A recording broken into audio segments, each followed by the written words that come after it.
তোমার এই যে ইউনিক ক্যাচি ক্যাচি নামগুলা বেগুন সুন্দরী, আলু 65, এগুলো কিন্তু অনেকগুলি ফুলকপি গন্ধ, এগুলো কিন্তু অনেক কিন্তু কাস্টমারকে কিন্তু অ্যাট্রাক্ট করে। যে কি ভিড়টাকে দেখো বন্ধুরা, যতটা তোমাদের দেখাতে পাচ্ছি শুধু মানুষে মানুষ দেখা যাচ্ছে। কলকাতায় তো বহুবার এসেছি, কিন্তু এসে এই জায়গায় আসার সেরকমভাবে সময় পাইনি বলে আসতে পারিনি, কিন্তু আজ আমি সময় করে এখানে চলে এসেছি। আমি রয়েছি কলকাতার ওয়ান অফ দ্য পুরনো খানা খাজানা ডেকার্স লেন।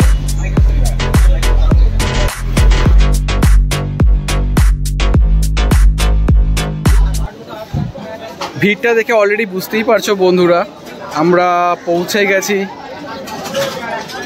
জয় মা তারার হোটেলে, অরুণদার দোকানে।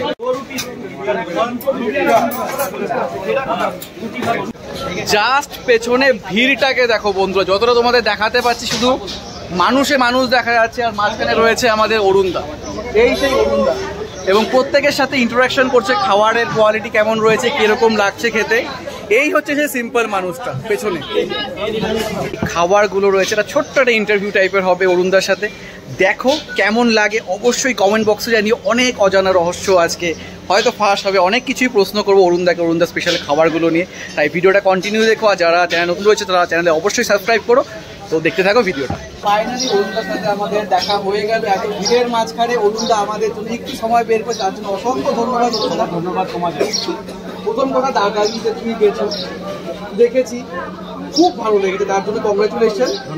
তোমার গিফটগুলো দেখলাম, খুব ভালো লাগলো। একদম ছোট জায়গা থেকে এত বড় একটা স্টার হয়ে দাঁড়িয়েছে আমাদের সামনে।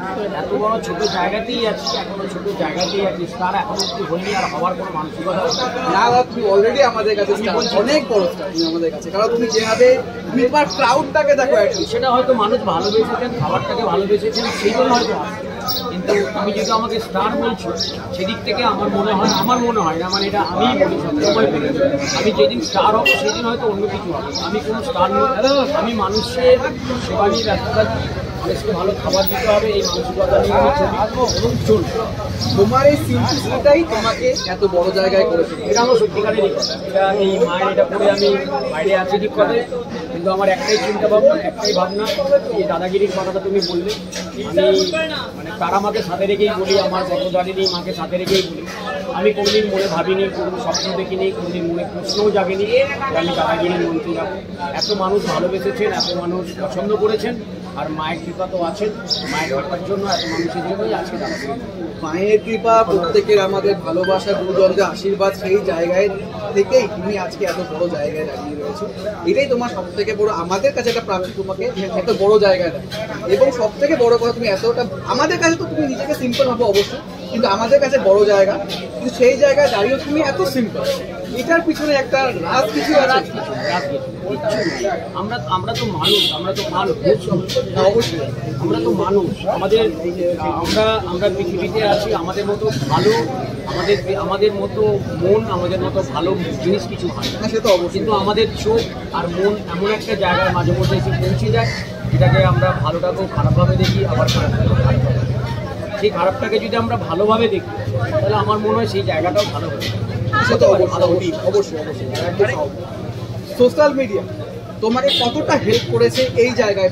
আমি বলি সবসময় কৃতিত্ব যদি বলা যায়, যদি কৃতিত্ব হয়, তাহলে সেটা সোশ্যাল মিডিয়া তো আছেই, তার সাথে আছে আমার মায়ের কৃপা, তার সাথে আছে আমার এবিপি আনন্দ, তার সাথে আছে জি বাংলা, তার সাথে আছে সোশ্যাল মিডিয়া প্রচুর যারা আছেন সোশ্যাল মিডিয়াতে আছেন, হ্যাংলা এসে।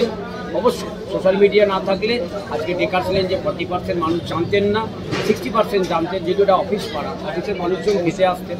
আজকে দেখলেই বুঝতে পারা যায় যে মানুষজন মারাত্মক, মানে হাঁটা যাচ্ছে না, এতটাই বুঝতেই পারছি। সেই কারণেই বলছি কম্পেয়ার, তোমার দোকানে ভিড়টা অনেকটাই না। এবার এতেও একটা ব্যাপার আছে, কম্পেয়ার কথাটা যেমন তুমি বললে, মানুষজন এখন আমি দেখেছি এটা যে মানুষজন ভেজ খাবার ভীষণভাবে পছন্দ করে। অবশ্যই ভেজ খাবার বেশিরভাগই মানুষ এখন পছন্দ করে ননভেজের থেকে। ননভেজ কি খান না, ননভেজও খান, কিন্তু তার সাথে সাথে ভেজ। আমাদের এই ডেকার্স লেনে যদি বলা যায়, এই চত্বরে যদি বলা যায়, তাহলে এই একটা ডেকার্স লেনে এই এক জয়মাতারেরই একটা কাউন্টার আছে, বা জয়মাতারের দোকানে এই খাবারগুলো বিক্রি হয়, যেটাতে আদা রসুন পেঁয়াজ দিয়ে সবজি হয়। তোমার রান্না টোটালি আদা রসুন পেঁয়াজ বাদ, একদম বিনা, একদম বিনা। না খিচুড়িতে আদা দেওয়া হয়, না কোনো সবজিতে আদা রসুন পেঁয়াজ দিয়ে। টোটালটাই নিরামিষ, যেটা আমরা বাঙালিরা যেটা বলি নিরামিষ, সেটা নিরামিষ। তোমার এই যে খাবারগুলো সব ইউনিক ইউনিক, আলু 65, বেগুন সুন্দর, এই আইডিয়াটা কোথা থেকে? আসলে আমরা ইউনিক আইডিয়া। ইউনিক ব্যাপারটা কিছুই নয়। আমি একটা কথা বলি, যেমন আমরা জামা কাপড় পরি, অবশ্যই একটা জিন্স প্যান্টের উপরে যদি একটা স্যান্ডো গেঞ্জি পরা, সেটা কিন্তু ভালো লাগে, ভালো লাগে সেটা পরে যাওয়া যায়। তার সাথে একটা উপরে টি শার্ট, তার সাথে একটা ভালো শার্ট পরলে ভালো লাগে অবশ্যই। এবারে বেগুন সুন্দরী যেটা বললে, যেটা আলু 65 বললে, আমরা যেখানেই খেয়েছি মোটামুটি আলুর দম খেয়েছি। আলু থাকে, আলুর সাথে একটু গ্রেভিটা থাকে, আর কোনো জায়গায় দেখা যায় একটু নারকেল দিচ্ছে। আর এই জয়মাতারা দোকানে যে আলু 65টা অনেক কিছু দেওয়া হয়। অনেক করুন আপনারা দোকানদার, আপনারাও তাই, আমরা ফুটপাতে ব্যবসা করি, যারা আমরা হকারি করি, যারা আমরা স্ট্রিট ফুড, আপনারাও চেষ্টা করুন না যে আমি যদি আলুর দম বেচি, আলুর দমের সাথে যদি যেটা খাবার উপযোগী হয়, যেটার সাথে আলুর সাথে যেটা দিলে আমার ভালো লাগবে। আপনি হয়তো ভাববেন অরুণ কোথায় নামগুলো তো বলছেন না, নামগুলো যদি বলতে হয়, যদি জানতে হয়, তাহলে সকালে আসবে। না অবশ্যই একটা ভালো জিনিস বলেছে অরুণদা, কাউকে যদি অরুণদার এই স্পেশাল ডিশের মধ্যে কি কি ইনগ্রেডিয়েন্টস তিনি ব্যবহার করছেন যদি জানতে হয়, তারা অরুণ সকালবেলা চলে এসো, রান্নার সময় তোমরা প্রত্যেকে দেখে নিতে পারবে অরুণদা স্পেশালি কি ইউজ করছে সবজিতে আর এই বেগুন মশলাগুলো। এবং এই বেগুন সুন্দরী যেটা কথাটা, আমরা মা, মাসি, জেঠিমা, কাকিমা, আমাদের দিদি ভাইদেরা তো আমরা বেগুন ভাজাটা, হ্যাঁ বেগুন ভাজাটা বলেছি, আমরা বেগুন ভাজাই খেয়েছি। এবং এই বেগুন সুন্দরীটা এই কারণেই দেওয়া, এই বেগুন ভাজা না, আমরা তো বেগুন ভাজা খাই, তো সেইটাকে যদি একটুখানি নতুনভাবে, নতুন রূপে, নতুন স্বাদ যদি একটা দিতে পারি আমি, তো সেই জন্য বেগুন ভাজার পরেতে কিছু জিনিস দেওয়া হয়, যেগুলো আমার ওই মশলার কৌটোতেই থাকে, বা আমার কাকিমা, জেঠিমা, বড় মা, দিদিভাই, তাদের আপনাদের রান্নাঘরে যেসব মশলাগুলো থাকে, তার উপরে দিন না অল্প করে ছড়িয়ে দেখুন না, সেটা ভালো লাগে কি লাগে না। তাহলে অলরেডি রেসিপিটা বলে দিলাম। হ্যাঁ অনেকটাই তুমি বলে দিলে। আরেকটা কোশ্চেন তোমায় করছি, এই মশলা দিয়ে তুমি কি বাটা মশলা ইউজ করছো নাকি গুঁড়ো মশলা ইউজ করছো? না, আমার জিরে ধনে, আমার বেসিক্যালি জিরে ধনে এবং এভারেস্ট কোম্পানির মশলা দিয়ে আমি কাজ করি। মানে তুমি প্যাকেট মশলাতেই কাজ করো? মশলা এভারেস্ট কোম্পানি, সেটাও আমি বলে দিলাম, এভারেস্ট কোম্পানির মশলা দিয়ে কাজ করি। যদি আসো আমি এখন দেখাতেও পারি। না সে অবশ্যই। আর আমি ওপেন কাজ করি, আমি যাদেরকে বলি, যারা এখানে ছবি তুলতে আসেন, যারা ব্লগার আসেন, আমাকে বলে যে অন্য এই রেসিপিটা বলো, আমার বলার দরকার নেই, জানার যদি দরকার হয় তাহলে এখানে আসো। সকালবেলা এসে মানুষদেরকে শুধু ভিড়টা দেখে লাভ নেই, মানে কিভাবে রান্না করছে, কি করছে, কি মশলা দিয়ে রান্না হয়, আদৌ সবজিটা খারাপ দিচ্ছে কিনা, আদৌ বিনসের জায়গায় বরবটি দিচ্ছে কিনা। কারণ আমার একটাই কথা আমি সবসময় বলি যে আমার এই জয়মাতারার দোকানেতে যদি মিক্স ভেজিটেবিল বিনস দিয়ে হয়, সেটা জীবনে কোনোদিন বরবটি দিয়ে হয়। সেটা তুমি বলেছো যে 500 টাকা যদি কিলো হয় আমি সেখানে খাওয়াবো, কম করবো, কিন্তু এবং সারা বছর একটা মাথায় রাখবেন, সারা বছর। এখন শীতকাল প্রায় শেষের দিকে, একদম শেষ, গরম পড়ে গেছে। এবার দেখুন না ধনেপাতার দামটা কত, প্রায় 200 থেকে 300 টাকা কিলো হয়। চাটনিটা কিন্তু ধনেপাতারই, এটা রেগুলার পাবে প্রত্যেক দিন, যতদিন দোকান খোলা, 365 দিনে যতগুলো বন্ধ থাকে। মানে তোমার যেটা রেগুলার রেসিপি রয়েছে এবং ডিশেসগুলো যেগুলো রয়েছে ওটা সারা বছর অ্যাভেলেবল, সারা বছরই সিজন অনুযায়ী একদম চাই না যতই দাম থাক, কিন্তু অরুণদার কাছে তোমরা কিন্তু এটা অবশ্যই পাবে। যারা খাদ্য রসিক তারা কিন্তু অবশ্যই অরুণদা হোটেলে একবার হলেও ভিজিট। এবং বাজারে যে সবজিটা প্রথম, তখন হয়তো 100 টাকা কিলো, 120 টাকা বা 150 টাকা কিলো, তখন ওই সবজিটা কিন্তু জয়মাতারা দোকানে, মানে দামটা তোমার কাছে ম্যাটার করছে না, কাস্টমারকে আমি কি খাওয়াচ্ছি, কতটা ভালো কোয়ালিটি খাওয়াচ্ছি, এটাই হচ্ছে সব থেকে বড় কথা। একটা কারণ ধরুন, আজকে দিনে বাজারে হয়তো 80 থেকে 70 টাকা কিলো পটল। আমি পটল হাইস্ট প্রথম যখন কিনেছি তখন 220 টাকা করে পটল কিনেছি, 220 টাকা। আমি তখন থেকে কিন্তু পটলটা খাই আগে। তার একটাই কারণ, তার কারণ হচ্ছে একটাই, কারণ একটা পরিবারে যদি 10 জন মানুষ থাকে, একটা পরিবারে যদি 10 জন থাকে, তাহলে 1 কিলো পটল বা 750 পটল, তাহলে যে 200 টাকার পটল খাওয়াবে কেন, 1 কিলো মাছ নিয়ে গিয়ে খাওয়াবে। যেহেতু মার্কেটে নতুন, যেহেতু বাজারে নতুন, যেহেতু আমাদের কাছে এসেছে মার্কেটে, এবার 1 কিলো পটলের দাম যদি 200 টাকা হয়, একটা বাড়িতে গিয়ে যে পটলটা খাওয়ানো তো অসুবিধা হয়, তাহলে মাছ খাবে কেন, ভেজটা খাবে কেন, পটলটা খাবে। অবশ্যই সেই চিন্তাভাবনা করেই যে আমি কিছুটা পটল নিয়ে আসি এবং মানুষদের কাছে নিশ্চয়ই যাবে, এবং পটলটা নিয়ে এসে আমি খাওয়ানোর চেষ্টা করি মানুষদের, এইটুখানি বলতে পারি। এবং তোমার এই যে ইউনিক ক্যাচি নামগুলা, বেগুন সুন্দরী, আলু 65, এগুলো কিন্তু অনেকগুলি ফুলকপি গন্ধ, এগুলো কিন্তু অনেক কিন্তু কাস্টমারকে কিন্তু অ্যাট্রাক্ট করে যে কি জিনিস, কি জিনিস। অবশ্যই এটাও কিন্তু one type of marketing strategy তোমার কিন্তু। যেমন পালং পনির, যেরকম আপনারা দেখবেন সব জায়গাতে পালং পনির পাবেন, কিন্তু পালং পনির পাবেন। হ্যাঁ, আমার এই জয়মাতারা দোকানে কিন্তু পালংয়ের সাথে কর্ন পনির, এটা কিন্তু একটা ইউনিক।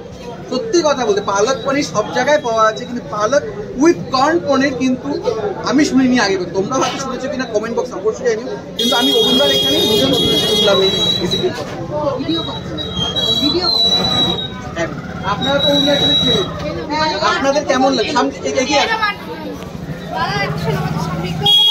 ভালোই খেয়েছি, এই আজকে প্রথমই এলো। খুব খেতে ভালোবাসি, শুধু বেগুন সুন্দরীটা পেল না।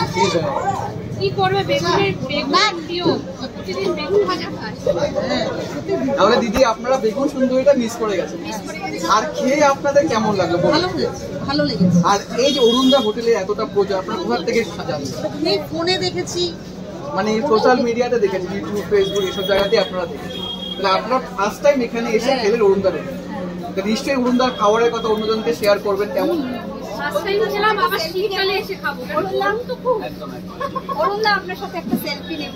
বুঝতেই পারছো বন্ধুরা অরুণদা কতটা পপুলার, ওনার খাবার দাবারের কোয়ালিটি। যারা নতুন খেয়েছে আজকে দিদিরা দেখতেই পেরে, তারা আবারও আসবে। এটাই হচ্ছে কিন্তু সব থেকে বড় জিনিস, যে কোয়ালিটি এবং কোয়ান্টিটি, যেটা সবসময় আমরা খাবারের ক্ষেত্রে বলে থাকি, এটা অরুণদার এখানে একদম প্রধান একটা।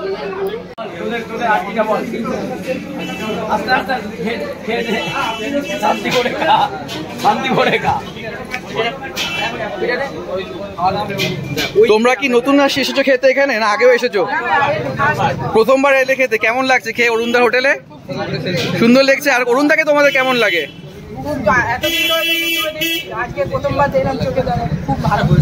দাম টাম কেমন রয়েছে খাবারের? পারফেক্ট একদম। ঠিক আছে, চলো।